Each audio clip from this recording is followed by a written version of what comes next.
Dragon Ball Super. This is Dragon Ball Super chapter. Raivoru. Yeah, Raivoru appears. Dragon Ball Super chapter 89. Okay, so last we left off, we are kind of in this prequel stage to the Dragon Ball Super Heroes movie.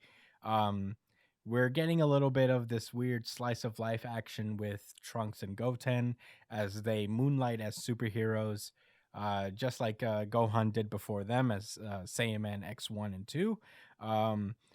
Trunks is trying to get together with Mai, but she's like being distant and, working with Capsule Corp on their stuff.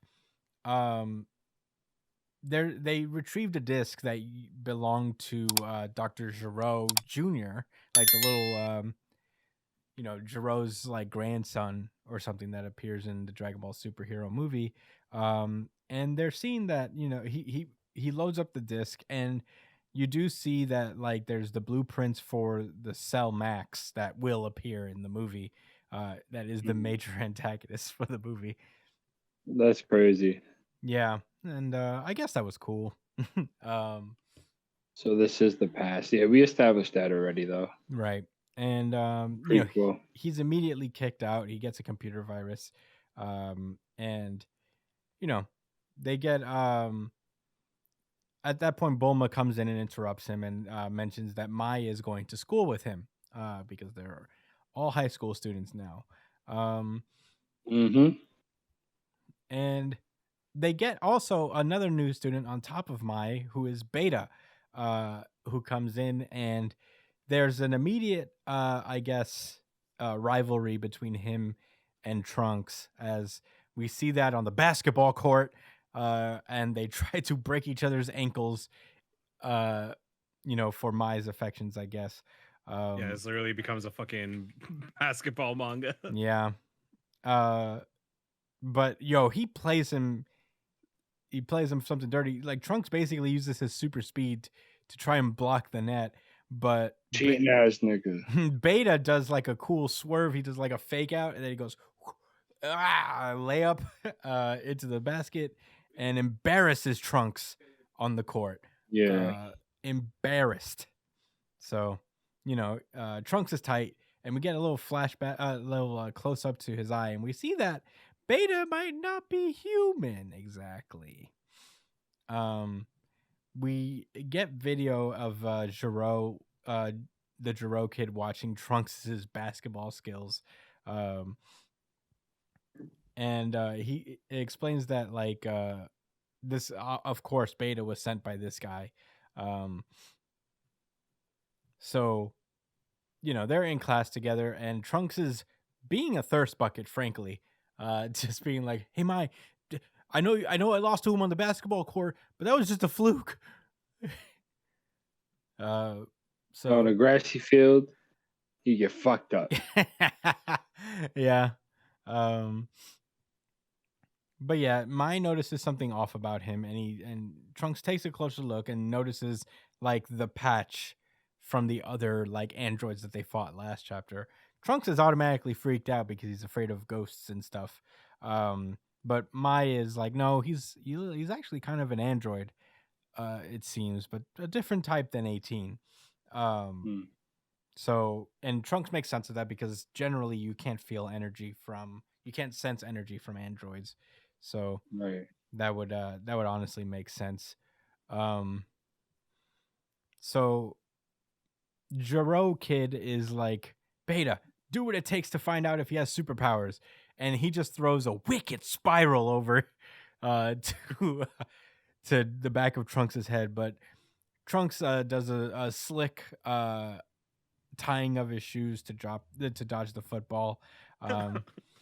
It bounces around an absurd amount. I know footballs are like bounce weird, but they're not like the same as like a bat. They wouldn't bounce this much, I think. But it bounces over a bunch of times over Trunks' head to a fire extinguisher, and totally embarrasses Beta in front of everyone. Fucking clown.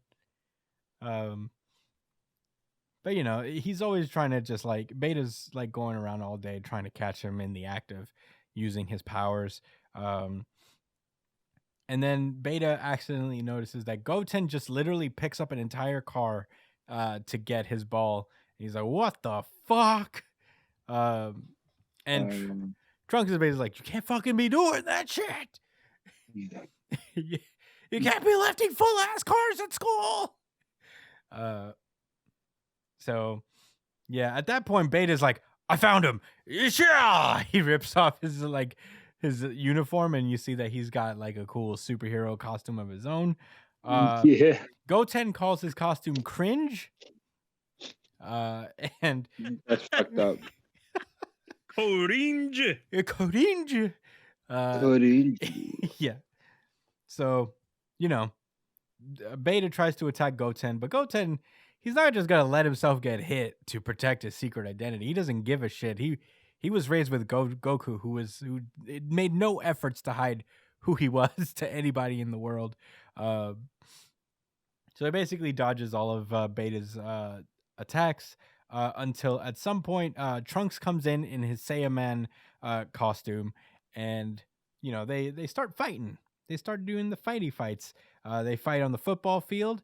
They fight pretty much everyone, and Jiro's like, "Yo, that's crazy! Saiyaman X1 is so amazingly awesome and cool." But yeah, he's like, "We cannot lose this battle, though. Do what you must do, Beta number 1." And Beta number 1 summons a giant robot, and just shoots a missile over to Trunks. Trunks grabs it, redirects it, and just basically beats up on Beta for a while. Beta's robot accidentally falls over and knocks over Mai. The Jiro disc falls out of Mai's bag, and he tries to grab Mai and be like, "Ah, I have you now." But at that point, Trunks tries to go after him. He shoots rockets out of his ass, and it flies over Trunks, and over to the innocent bystanders. Trunks knocks them all away, but this gives Beta 1 to the time to escape. As the lower half of his body, he splits off from the lower half of his body that's still shooting rockets. Goten comes in, defeats the lower body, and at that point, we see Trunks use his new technique, Steam Cleaner High Pressure, which I guess obliterates the entire robot, leaving Beta in his underwear completely. He saves Mai, and Mai is like, "Trunks," but it's not. I guess you can't tell through the mask. And he's like, "I'm off then," and he flies away. Goten finishes off the robot, I guess, and they did it. They do their cool pose, and they switch out of their costumes, come back to the football field, and Trunks is like, "Hey, Mai, were some superheroes here? Oh man, I can't believe I missed them." And it's like a weird superhero scene where Mai can't tell that was Trunks, even though she has no reference of anybody else that she knows having these abilities. So I guess she has a crush on Saiyaman X1. And the chapter ends with Beta 1 returning back, and he'd be like, "I've never seen this cool. I've never seen such awesome superhero costumes. Did you get their autographs?" And he's like, "No, I was fighting them." And he's like, "Oh, right, yeah.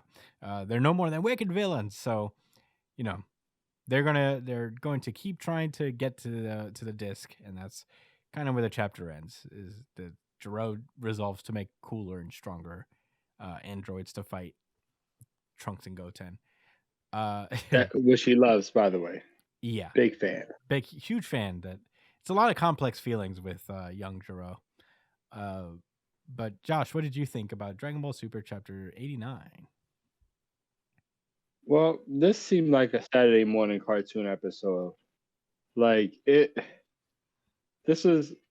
I'm not trying to criticize it, I thought the chapter was cool, thought it was cute. I can't tell if this arc is still promotion for the movie that passed. I think it is a little if bit. they're really trying to come to a point. Huh? I think it is at least a little bit. I mean, they showed Cell, and it's like, for those who didn't know about the movie and that's reading this, they're thinking, "Oh my God, is Cell about to come back for the next arc?" You know, when we already know what time it is. He got smoked by a fucking orange Piccolo. By an orange Piccolo. Beast to Gohan, but that's a story for another day, I guess. Sure, orange Piccolo mattered. He did. He did. He really, really mattered. In fact, he mattered so much that he is now equally as strong as Goku and Vegeta. Super Saiyan Blue, Super Saiyan, Saiyan Blue, Saiyan. That's old. That's old news. Yeah, those nobody cares about Super Saiyan Blue anymore. That's so yesterday. Yeah, those aren't the wave anymore. No, it's all about Ultra Instinct and Ultra Ego now. Yeah. And Beast. Anyway. Oh yeah, Beast is currently probably the strongest. Like Gohan is currently probably the strongest character. Just everybody's leapfrogging over each other in power. What? Yeah, but Gohan is currently like, you would have to do like a crazy Olympic fucking leap to catch up to Gohan right now. And they will. You're lying. And they Brian. will. You don't know what no, it's true. About. Nope, you don't know what you're talking about. Oh, I don't. You don't have your Dragon Ball science correct. You haven't watched the right YouTube videos. I have. I'm gonna tell you something. All right, so what do you watch? It's not that strong. It doesn't matter about who. It's about what I know. What did you know? Damn, he knows a lot, I guess. What do you know? That Piccolo is very strong, and that he's on the same level as Goku and Vegeta, mostly because he's orange, and that Gohan is only slightly stronger than the rest of them. Yeah, I couldn't tell you one way or another, to be honest. Well, I could, because I did research. Yeah, and Brian's YouTubers, his YouTubers don't know what they're talking about. No, I think honestly, you're probably right. Look, these power levels are so arbitrary that if anybody tells me that Gohan is now stronger than Goku and Vegeta, I'm like, fine. Right, like, sure. Cool. All right. Okay. Can Vegeta win a fight? Yeah, can we do that first? Can we do that before we have Gohan automatically leapfrog him? Well, Gohan is like he don't need to train to be strong, that's his whole thing. Seriously? Yeah, that's how strong Gohan was, is that he reached this new level without training for like 8 years. Like all he has to do is get mad, and he's the strongest person in the universe. I'll tell you what, Josh, his father does not approve. At the Tournament of Power, he's like, "Come on, son, stop being a fucking pussy and come save the world with us again." If you could somehow get Gohan angry, it's GG. Yeah. Okay. Like the Hulk. Yeah, kind of, actually. Yeah. Turns out, kind of hard to get Gohan angry these days. Turns out. Yeah, all you have to do is like beat up his dad, meaning Piccolo. Yeah, or his daughter. I guess that's a good one. You got to kidnap his daughter, but he wasn't even that mad about that. Yeah, he wasn't so mad that he didn't turn into Super Saiyan Beast when Pan was around. But to be fair, he was like, I probably could handle this in just my Super Saiyan form. I don't need to go Beast yet. He was wrong. Yeah, he was incorrect. But you live and you learn.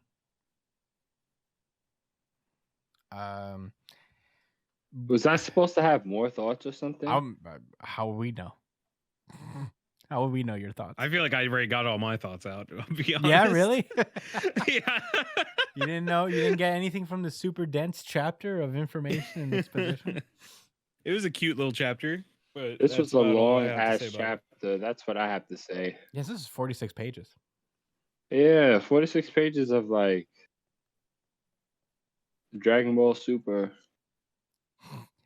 That it was. I guess I'll go. Yeah, I like this a lot better recapping it with you guys. I had a better time talking about it than I did actually reading it. Part of, I don't mean that to be mean, I guess. I mean, because I didn't hate it, but I was like, as much as I appreciate these kind of like old Dragon Ball vibes that Toriyama's going for here, I'm wondering if it's like kind of too late for all of this to like feel like it's actual stakes. you know, because we're in the Yeah. realm of gods and angels now, tapping into mystic and otherworldly powers that weren't even you can't even fucking fathom in the original series. So Yeah. yeah. Like these androids, and I know I think that's kind of also the point, you know, that at the end of the day they're just like kids n- just trying to be superheroes but not going super all out because I guess they would cause too much trouble in the city that they're in. They usually fight in deserts and shit. So they can't just go super duper ultra saiyan in the middle of a crowded city. Right. Um I my not knowing about Saiyaman is like, all right. I get what you're going for here. I guess it's like kind of like the laugh of it all, but you know so many people who can do what Right. Saiyaman is doing. Who else could it be? Like, come on. Yeah. You're not even gonna ask Trunks like, yo, you don't have any idea who that superpowered person is? Yeah, that you know, the among your family of superpowered people. Um but yeah, Why didn't Trunks be like, yo, it's me? what? Trunks should have just said, yo, it's me. Yeah, it's me. Yeah, we live together. It's me. Um it's also like for me in particular, I seen the Dragon Ball Superheroes movie, so I'm not super invested in what came before. I guess it's the story of how Jiro, because the movie starts out with Jiro getting out of prison, like being released from prison. So I guess this is the story of how he got there in the first place. Um, Mm. I'm wondering if they're going to lead into telling the actual story of superheroes in manga form, which Right. I wouldn't be mad at because I think I like the They longer. don't really do that. Yeah, they haven't done that in a long time. Not since Like since Frieza. right? But I think like in particular, this might be kind of relevant if you wanted to tell Gohan's story. I don't know. I don't know if they're gonna do that. I wouldn't mind it as long as it didn't take very long. I did like the story of superheroes. There's like a lot of little moments where you know Piccolo's training Pan and you know convinces Gohan to get back on the field and Super Saiyan Beast and all that stuff. Um, I think there's stuff to. I think it wouldn't hurt to tell the story if you can. Although you know you have a movie out, you would rather, I guess, people watch the movie. But um, yeah, I'm just like not super invested in what came before. So you know, this is more like it's an enjoyable enough read. It's a cute little story, and it's funny in the way that Toriyama makes little funny stories here. Mm. It definitely feels like the most like old school pure Dragon Ball story I've read in a long time, which I don't mind.